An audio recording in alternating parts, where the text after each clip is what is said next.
दोस्तों नमस्कार।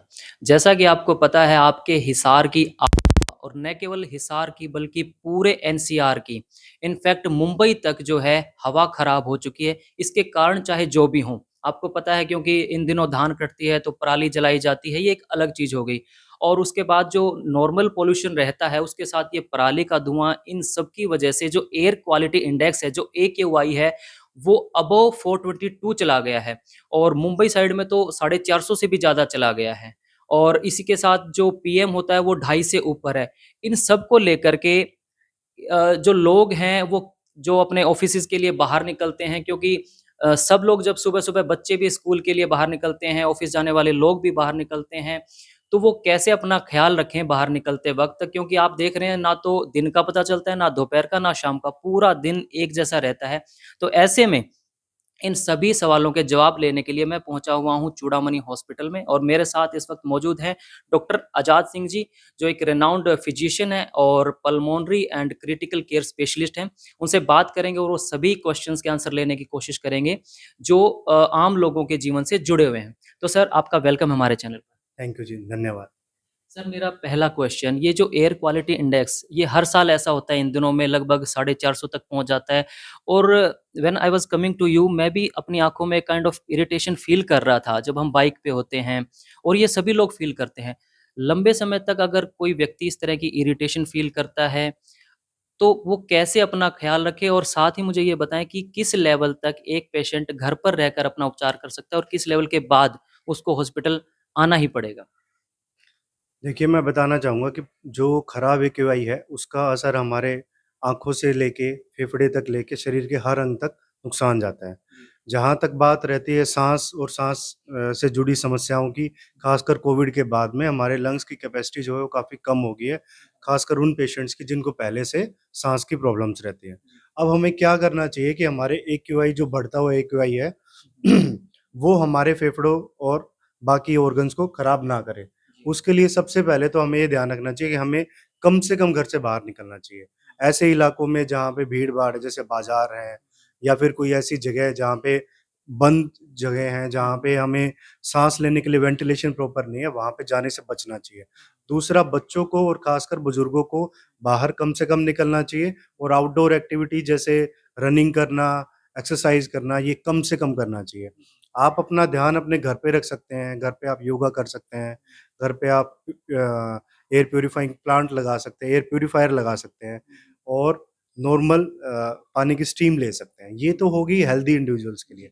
जो लोग साँस की बीमारी से ग्रसित हैं, जैसे अस्थमा है, सीओपीडी है या फिर पुराने इन्फेक्शन के कारण जो खड्डे हो जाते हैं, ब्रोंकिक्टेसिस हम उनको कहते हैं। इन बीमारियों से जो ग्रसित मरीज़ हैं, वो अपनी दवाई समय से लेते रहें, अपने डॉक्टर से, चेस्ट फिजिशियन से परामर्श लेते रहें, अपना निरंतर योगा करते रहें, अच्छी डाइट लें, हेल्दी डाइट लें। कोई भी फ़ास्ट फूड, बाहर का खाना खाने से परहेज़ करें और अपना हेल्दी घर का खाना खाएँ। अच्छी नींद लें, तो हो सकता है कि इस बढ़ते हुए, खराब होते हुए एक्यूआई का असर हमारे फेफड़ों और हमारे शरीर पे कम से कम हो। जी, डॉक्टर साहब एक सवाल और मेरा ये है क्योंकि ये आजकल ही कुछ ज़्यादा होता है और इसके बाद दिवाली आ रही है, फिर वो पॉल्यूशन और होगा बम पटाखों का। अगर ये लंबे समय तक कोई इसके रेगुलर टच में रहता हुआ, ना चाहते हुए भी टच में आ जाता है, तो एलोपैथी की दवाइयों के साथ-साथ मतलब नॉर्मल जो रूटीन में आपने बताया जैसे एक्सरसाइज़ कम करेगा, तो कहीं न कहीं जो रूटीन है उसका थोड़ा-सा वो महसूस करेगा। यार एक्सरसाइज़ मान लो किसी के रूटीन में है और वो नहीं कर पा रहा, तो वो अपने आप को कैसे हेल्दी कैसे रख सकता है? देखिए, घर पे भी बहुत सारी ऐसी एक्सरसाइज़ेज़ होती हैं जो किया जा सकता है, जैसे सूर्य नमस्कार। सूर्य नमस्कार हमारे पूरे विश्व में, सिर्फ़ हमारे देश में नहीं, विश्व में पूरा एकदम फ़ेमस ये है, एक एक्सरसाइज़ है जो पूरी बॉडी को स्ट्रेच और एक्सरसाइज़ से पूरा तरह से स्वस्थ रखने में मदद करता है। उसके अलावा हम हेल्दी डाइट खा सकते हैं, हम हेल्दी घर पे हेल्दी खाना बना के खा सकते हैं। बहुत सारे एंटीऑक्सीडेंट्स होते हैं, स्पाइनच है या फिर अ हेल्दी डाइट्स जो बना के खा सकते हैं, आप एग्स खा सकते हैं, आप अंकुरित चने, मोठ ये सब खा सकते हैं, जिससे हमारी इम्यूनिटी बनी रहे और सिट्रस फ्रूट्स खा सकते हैं, जिनमें विटामिन सी ज़्यादा होता है, ज़िंक ज़्यादा होता है, जिनके कारण हमारी इम्यूनिटी बढ़ती है। कुछ दिनों के लिए मुझे ऐसा लगता है कि हमें आउटडोर एक्टिविटी, स्टरनस आउटडोर एक्टिविटी जिसमें बहुत ज़्यादा पसीना निकलता है, बहुत तेज़ रनिंग करना, बहुत ज़्यादा देर तक साइक्लिंग करना, ये अवॉइड करनी और चाहिए। सर जो लोग बाइक पे या स्कूटर पे या साइकिल पे या पैदल जाते हैं अपने डेस्टिनेशन पे, वो आँखों में जो जलन महसूस करते हैं, क्या वो धोने मात्र से ठीक हो जाता है या कोई दवाई आप रिकमेंड करना? देखिए, अगर किसी को रूटीनली बिल्कुल कम इरिटेशन होती है, तो वो जनरली कोई न कोई पॉल्यूटेंट अंदर जाने के कारण होती है। वो हम वॉश करके क्लीन कर सकते हैं। इन जनरल अगर उसके बाद भी रहता है, तो मुझे लगता है कि हमें आई सर्जन के पास एक बार चेकअप कराना चाहिए। जो वो लोग जिनको मजबूरी है एक जगह से दूसरी जगह अपने गंतव्य पे जाने के लिए, तो वो मास्क का यूज़ करें। कोशिश करें कि अपने शरीर के जितने भी हिस्से हैं, उनको क्लोज़ करके रखें, ताकि जो स्किन पे हमारे पॉल्यूटेंट्स का जो एक्सपोज़र है, जो खराब पदार्थ का जो एक्सपोज़र है, वो कम से कम हो सके और हम ज़्यादा से ज़्यादा लंबे समय तक स्वस्थ रह सकें। और सर ये जो एटमॉस्फेयर में टाइनी पार्टिकल्स हैं, जो पीएम जो मैटर पार्टिकुलेट होता है 2.5 से अबव चला जाता है, यहाँ आईजी चौक पे भी हिसार में लगा हुआ है पूरा बोर्ड जिसके ऊपर पता रहता है। तो ये पार्टिकल्स जब हम इन्हेल करते हैं नाक के थ्रू, तो वो कैसे हमारे पूरे इस एरिया को प्रभावित करता है? मतलब किस तरह से वो बुरा असर डालता है हमारे लंग्स तक? थोड़ा उसके बारे में बताएँ। जनरली जितने भी पार्टिकुलेट मैटर्स होते हैं, ये हमारे नाक के थ्रू हमारे फेफड़े में, गले में इकट्ठा हो जाते हैं। जी। कोई ऐसा पेशेंट जो हेल्दी है, अच्छा लाइफ़स्टाइल रखता है, हेल्दी डाइट खाता है, उन लोगों के लिए शायद प्रॉब्लम क्रिएट ना करे, शायद उनको समस्या ना हो। लेकिन वो पेशेंट, वो लोग जिनको साँस की बीमारी है, चाहे अस्थमा है, सीओपीडी है, टीबी के पेशेंट्स हैं, आईएलडी के पेशेंट्स हैं, उन पेशेंट्स में हमें बहुत ज़्यादा सावधानी बरतने की ज़रूरत है। उनको रेगुलर मास्क पहनने की ज़रूरत है।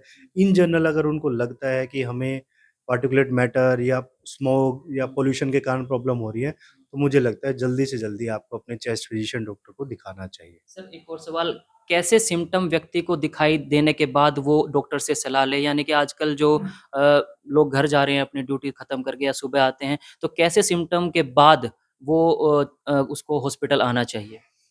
देखिए, इस स्मोक का या पॉल्यूशन का जो भी हम कहें, इसका असर हमारे फेफड़ों पे, हमारे गले में बिल्कुल हो सकता है। अगर आपको बहुत ज़्यादा खाँसी आ रही है, बुखार आ रहा है, आपको साँस लेने में तकलीफ़ हो रही है, छाती में जकड़न महसूस हो रही है या बुखार जैसा महसूस हो रहा है, तो फिर आप हमारे पास साँस के डॉक्टर के पास, चेस्ट फिजिशियन के पास आ सकते हैं। हमारे पास ऐसे उपलब्ध टेस्ट हैं जिनसे हम आपके फेफड़ों की शक्ति का पता लगा सकते हैं। उस हिसाब से हम आपको वो दवाइयाँ दे सकते हैं, ताकि आपको ये जो नुकसान है वो कम से कम हो और आप अपना ज़िंदगी अच्छे से सुखद तरीके से जी सकें। जी, थैंक यू सो मच हमारे सभी सवालों के जवाब देने के लिए। एंड में हमारे व्यूअर्स के लिए कोई मैसेज और जो बुजुर्ग हैं, जो 60 अबव हैं, उनके लिए एक मैसेज? देखिए, मैं आपको कहना चाहूँगा कि जो हम नहीं कंट्रोल कर सकते वो ये है कि हम इस पॉल्यूशन को ना अपने हिसाब से कम नहीं कर सकते हैं। लेकिन जो हम कर सकते हैं वो ये है कि हम इस पॉल्यूशन से कैसे अपने आप को कम से कम एक्सपोज़ करें और हम कम से कम नुकसान इसको झेलें। आप सभी बुज़ुर्ग व्यक्तियों से मेरी ये गुज़ारिश है कि आप अपनी दवाइयाँ कंटिन्यू रखिए। आपको ज़रा-सी भी दिक्कत होती है, तो आप अपने डॉक्टर से परामर्श लीजिए। जितना भी देरी आप करेंगे, उतना ज़्यादा दिक्कत आपको होने की संभावना है। दूसरा, कोई ऐसे पेशेंट्स जो साँस के मरीज़ हैं या 60 प्लस अबोव पेशेंट्स हैं, उनके लिए वैक्सीनेशन इंडिया में अभी ज़्यादा से ज़्यादा कराई जा रही है। फ़ॉरेन कंट्री में तो ये मैंडेटरी है। तो आप अपने डॉक्टर से मिलिए और अगर आपको सिम्पटम्स आते हैं, अगर आप लंबे समय तक साँस की बीमारी से ग्रसित हैं, तो आप अपनी वैक्सीनेशन करवा के निमोनिया जैसी गंभीर बीमारियों से बच सकते हैं। Thank you so much. ठीक है। तो ये है थे डॉक्टर आज़ाद सिंह जी, जो चूड़ामणि हॉस्पिटल में इस वक़्त अपनी सेवाएँ दे रहे हैं।